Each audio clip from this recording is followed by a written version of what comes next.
au programme de scolarisation universelle. Le président Michel Martelly est intervenu ce jeudi 1er octobre à la tribune des Nations Unies. À cette occasion, il s'est d'abord exprimé sur la situation internationale, se félicitant d'avancées diplomatiques obtenues, notamment entre Cuba et les États-Unis, tout en déplorant que la crise perdure en Syrie. Il a abordé ensuite la situation en Haïti, faisant le point sur l'avancement du processus électoral qu'il a jugé satisfaisant. Le chef de l'État a ensuite dressé un bilan positif de son mandat en remerciant les pays et instances internationales qui ont aidé Haïti pendant ces 5 années. Le rétablissement des relations diplomatiques entre les États-Unis d'Amérique et Cuba est incontestablement une grande avancée historique. Il permet d'envisager les relations hémisphériques avec plus de sérénité. La République d'Haïti ne peut que s'en réjouir. Nous rendons hommage à la vision, au pragmatisme et au leadership des chefs d'État américains et cubains qui ont ouvert un nouveau chapitre dans les relations entre les deux pays. Monsieur le Président, qu'il me soit permis d'évoquer la situation de mon pays, la République d'Haïti. Le 9 août dernier, une étape importante a été franchie dans la consolidation de la démocratie. Un conseil électoral indépendant, choisi par la société civile, a démarré le processus électoral qui doit aboutir avant la fin de cette année à la réalisation des élections présidentielles, législatives, municipales et territoriales. Je suis heureux d'affirmer devant cette haute assemblée que le pays est sur la bonne voie. Le peuple haïtien fait preuve de maturité politique et de sa capacité de prendre en main son destin.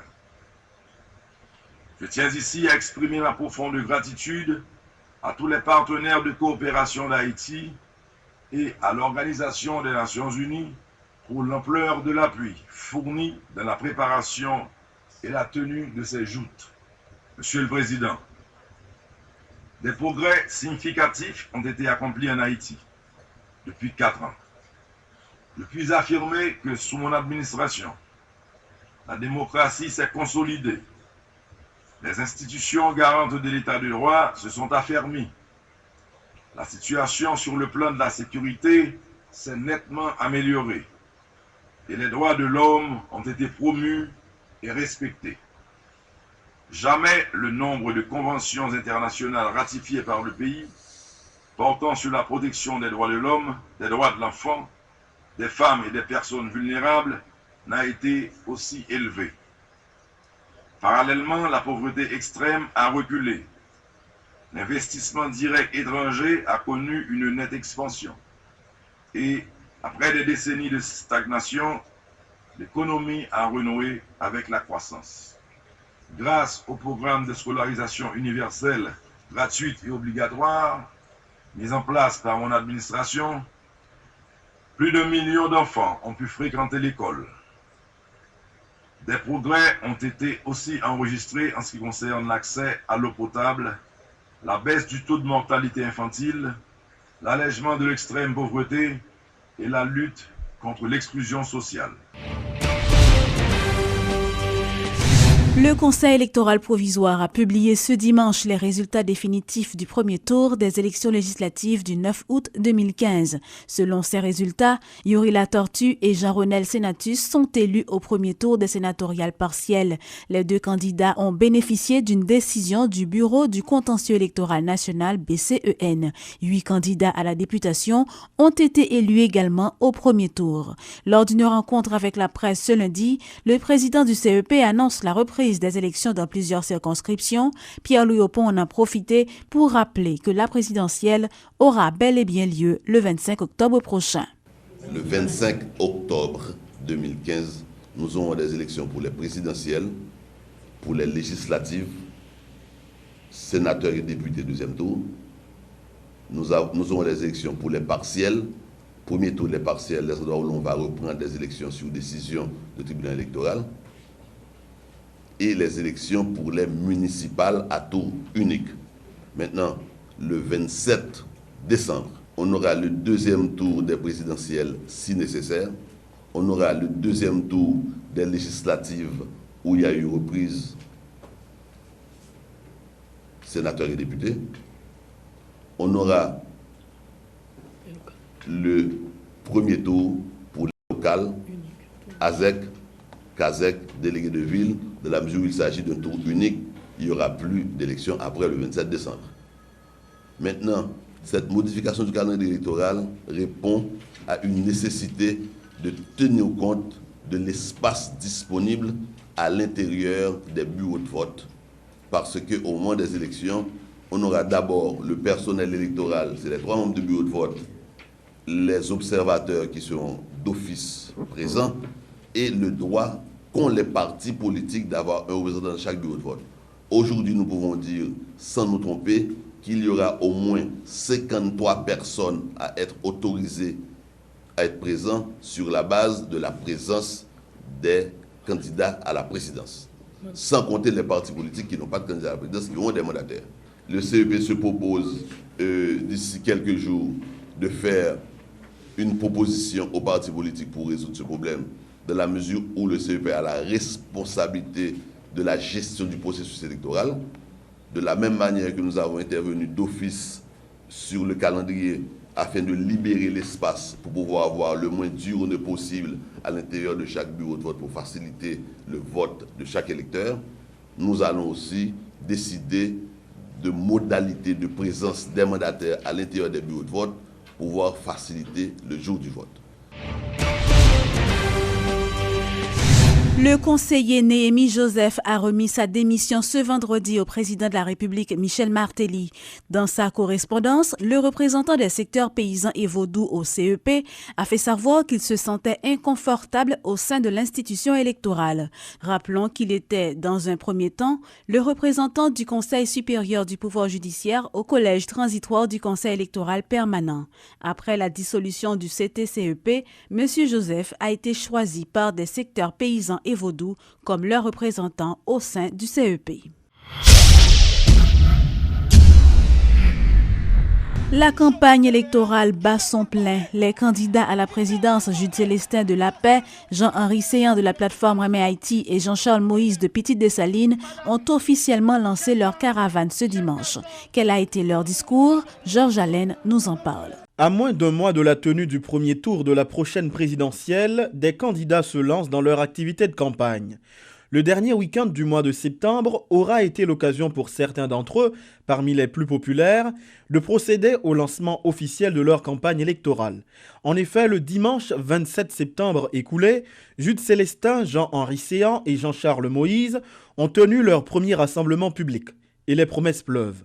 Sur la place publique de la Croix des Bouquets et devant une foule apparemment conquise à sa cause, le candidat malheureux de la présidentielle de 2010 a affirmé que son gouvernement allait accorder, entre autres, la priorité à la création d'emplois, l'agriculture, la formation professionnelle, la rationalisation des dépenses de l'État et la lutte contre la corruption. Moi, Jude Célestin, nous nous même président parce que nous allons le faire. Moi, senti nous allons le faire. Pas occuper sondage, parole en pile. Nous devons, c'est vrai, mais bien prêt pour la caille. Bien prêt pour la caille. Nous prenons aller net pour nous prendre pour ne pas qu'à faire ça a été fait en 2010 là. 2010, pas 2015. Sous la bannière de la plateforme Remé Haïti, Jean-Henri Séan a lui aussi lancé sa campagne. Comme pour Jude Célestin, le programme de Jean-Henri Séan est articulé autour de plusieurs axes avec l'agriculture pour point commun, mais avec une approche différente en ce qui concerne les petits agriculteurs. Tout en mettant l'accent sur la nécessité de vivre ensemble, Jean-Henri Séan, également candidat malheureux des élections présidentielles de 2010, a promis de lutter contre les inégalités sociales, la faim et la pauvreté. Aujourd'hui, il y a besoin de petites lignes qui comprennent sans combat pour l'union, sans combat pour l'harmonie, sans combat pour la concorde. Et moun ça, li pas nan moun qui passe déjà yo, li nan nouvelle moun k'ap vini yo, et moun k'ap vini qui peut jamais montrer des unions dans peuple là, qui peut jamais montrer qu'elle vive dans la discorde de personne, li relé Jean-Henri Séan.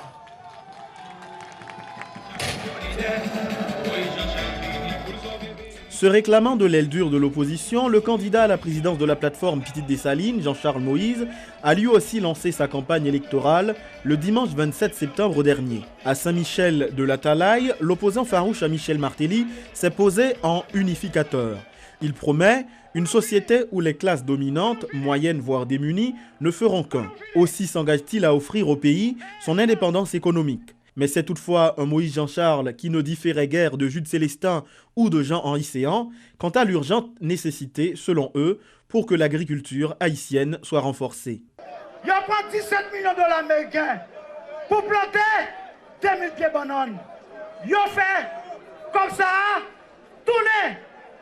Ils ont comme côté à gagoter, non prend plaisir. Comme ça, on ne va pas voler, on va l'investir pour nous haïtiens.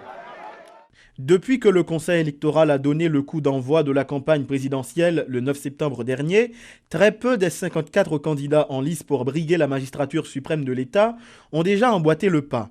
L'entrée officielle en scène de Jude Célestin, Jean-Henri Séan et Jean-Charles Moïse pourrait peut-être servir de catalyseur et obliger des favoris qui se font attendre jusque-là à se lancer. Le candidat à la présidence de la plateforme Nouvelle Haïti, Aviol Florent, a procédé au lancement de sa campagne électorale dans la commune de Ouanamet. Faut que nous ayons notre système fiscal qui n'est pas possible pour qu'on à rentrer l'argent pour tout comme ça, ils rentrer dans les tourner dans le presse de l'État central et puis rien pas tourner dans la collectivité territoriale. Il n'est pas possible pour la bâtie à rentrer chaque année 20 millions de dollars pour faire un petit transport qui tourne dans le nord. Ça finit, avion privé, ça finit. Nous allons combattre la corruption pour l'État entreprise corps. De façon pour nous créer des jobs pour tout le monde, avion privé, ça finit.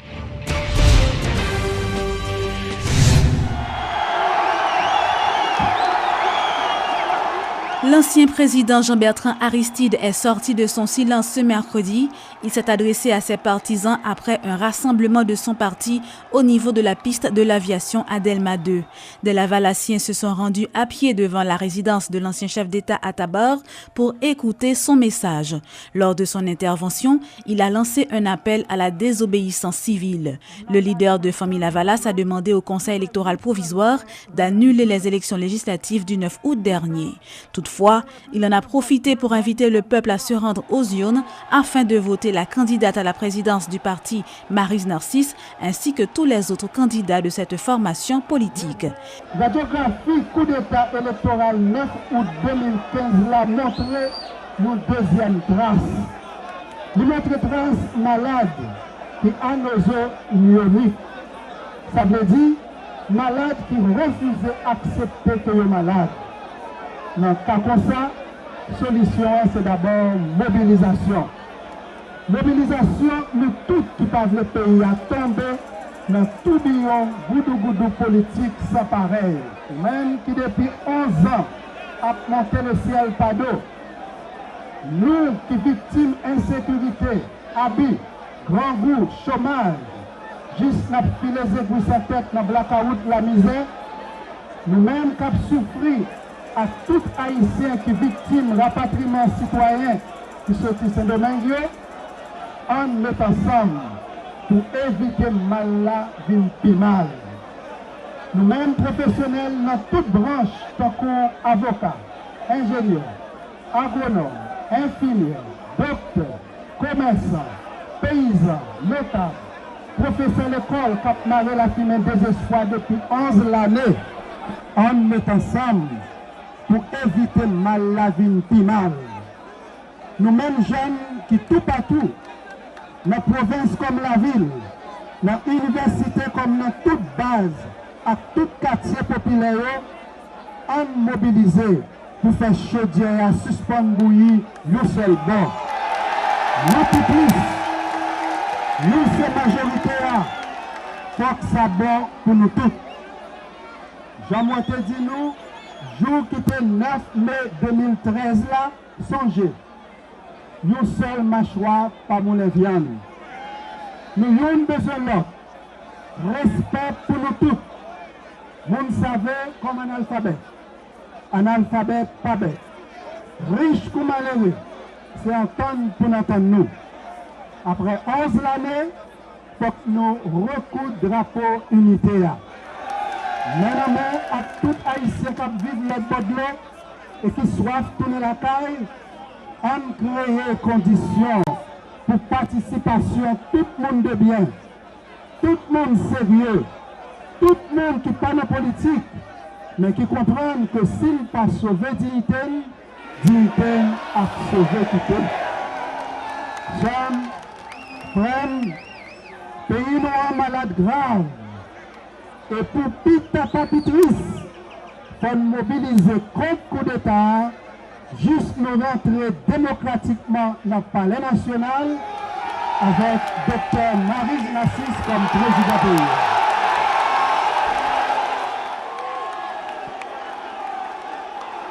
Rappelons que c'est pour la 3e fois depuis son retour en Haïti en 2011, Jean-Bertrand Aristide a pris la parole. Notons que la date choisie, le 30 septembre, est symbolique puisqu'il s'agit du 24e anniversaire du coup d'État militaire de 1991 qui l'avait renversé du pouvoir.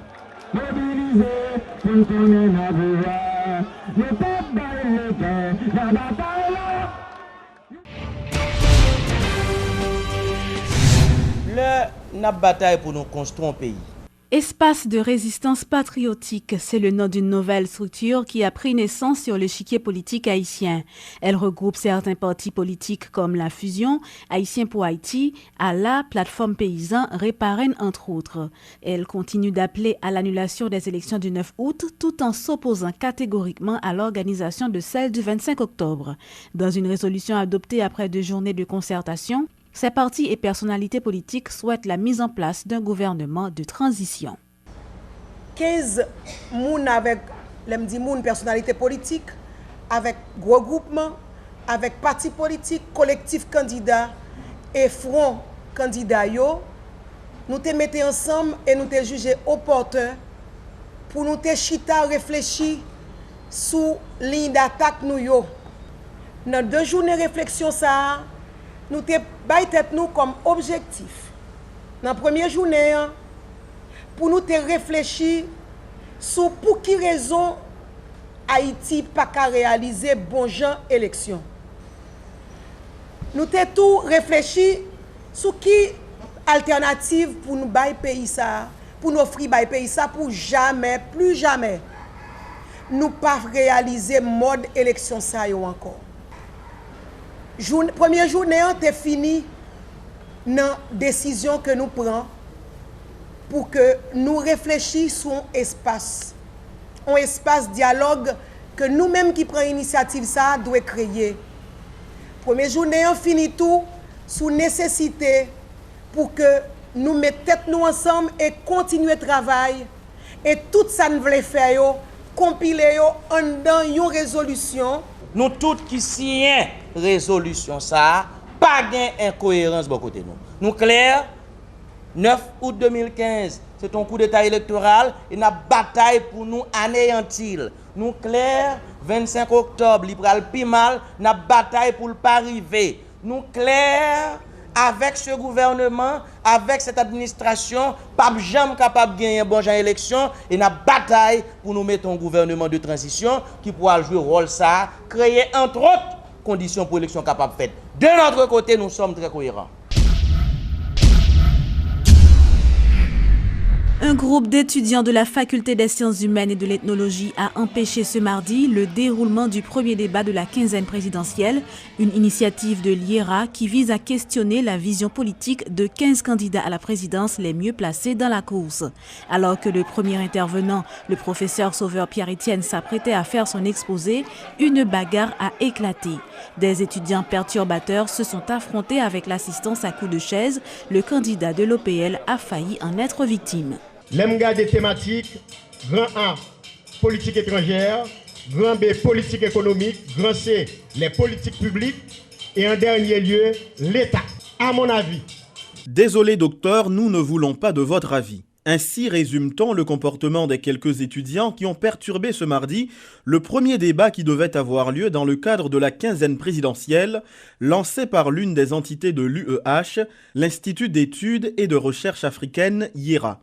Venus de la faculté des sciences humaines et de l'ethnologie, ces étudiants perturbateurs n'ont pas laissé à Sauveur Pierre-Étienne le temps d'exposer sa vision politique à un public de jeunes sous prétexte que l'espace universitaire est apolitique.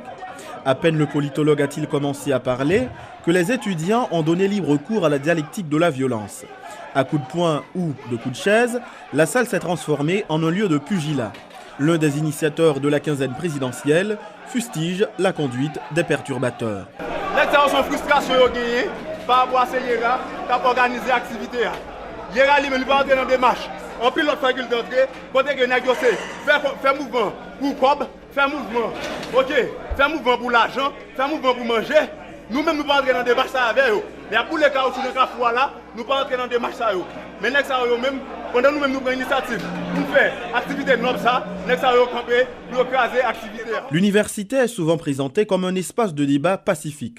De ce fait, on se demande pourquoi ces étudiants ont troublé cette quinzaine présidentielle qui est considérée comme une nouveauté dans l'histoire de l'UEH. Raison valable ou pas, les perturbateurs ont brandi la défense des valeurs comme justification de leur acte. Ils semblent ne pas détester Sauveur Pierre-Étienne, mais sont en profond désaccord avec un autre candidat à la présidence dont le nom figurerait sur la liste des intervenants. Donc si un candidat pour lui venir faire des bandes universitaires, candidat ça a un ensemble de prérequis pour le gagner d'abord. Par exemple, il faut que son monde ait un minimum de moralité, il faut que son monde ait un minimum d'honnêteté. Donc nous ne pouvons pas prendre honnêteté pour Jovenel Moïse, venir entrer dans l'université et faire des débats. Là nous prenons que Jovenel Moïse sont concessionnaires de l'État que lié. Or, candidat à la présidence Jovenel veut dire ça. Il veut dire comme ça, si par exemple, appareil l'État vient dans même, et bien il y a un conflit d'intérêts.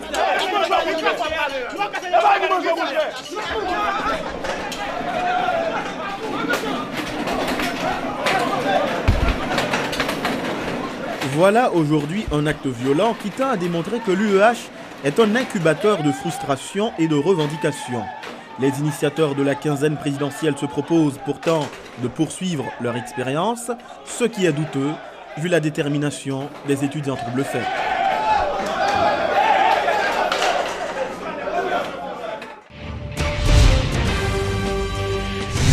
Le décanat de l'Institut d'études et de recherche africaine d'Haïti, IERA, condamne le comportement de certains étudiants d'autres facultés qui ont perturbé le premier débat organisé dans le cadre de la quinzaine présidentielle mardi. Selon le doyen, cette attitude témoigne de la faiblesse de la démocratie dans le pays et l'intolérance qui caractérise notre quotidien. Marc Désir, qui plaide pour une réforme effective de l'Université d'État, annonce la reprise des activités la semaine prochaine. C'est que yo dit activité a pas doué faite si yo pas bail autorisation. Nous comprenons ça veut dire. Yon petit groupe qui constitue tête li comme censeur, li dit pour une activité faite dans UEH là, une activité académique, eh bien faut li gagner aval li. Donc rectorat pas besoin d'exister. Doyen ou pas besoin d'exister. Ba yo l'école là pour diriger, ba yo UEH pour diriger. Professeur Pierre-Étienne n'a pas été agressé. Dit nous ça. La presse dit étudiant yo qui a agressé professeur. Certaines presse disent le professeur n'a pas été agressé. Étudiant yo ou bien moun qui te vinn perturber activité yo pas viser la personne du candidat.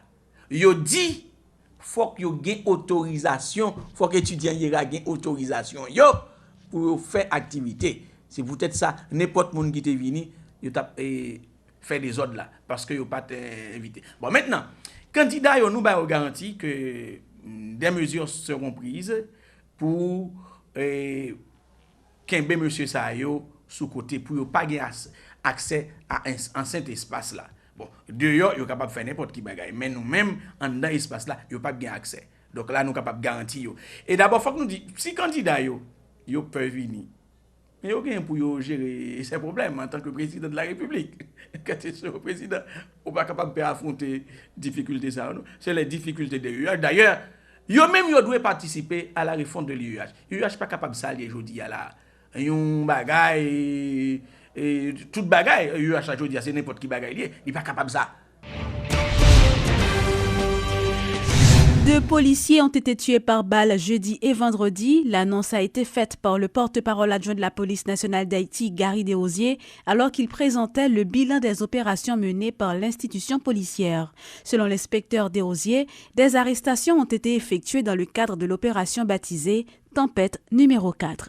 Et malheureusement, il y a 2 policiers qui perdent la vie entre hier et ouvrir matin à 3h du matin. Hier, côté que bandit attaqué policier agent 1 Antoine Rony, qui a 27 ans, qui est affecté dans la prison civile de Port-au-Prince, si devant la pénitentiaire nationale, et si de ça arrivé à Delma 7, et côté que bandit eux-mêmes est à pied. Et premier élément d'information a fait quoi que monsieur ça a fouillé en machine, et puis il suspecte que son policier. Et puis voilà que l'entrée dans impasse, côté que bandit vient croiser avec elle. Les prend balle au niveau flanc gauche. Il était grand temps et fait tentative pour le défendre tête, mais malheureusement, la police a perdu la ville, mais bien 2 bandits qui prennent balle, dont il y a une qui est blessé mortellement, qui mourit à l'hôpital.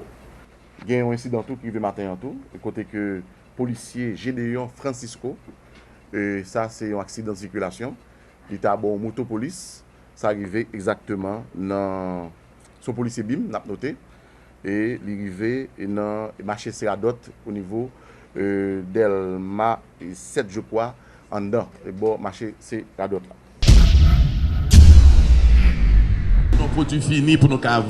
La 4e édition de Haïti Fashion Week aura lieu du 5 au 8 novembre prochain. C'est ce qu'ont annoncé ce mercredi les responsables du Centre haïtien d'appui et de promotion d'entreprise CHAP. L'événement sera organisé cette année dans le cadre du programme européen de soutien aux initiatives culturelles financé par l'Union européenne.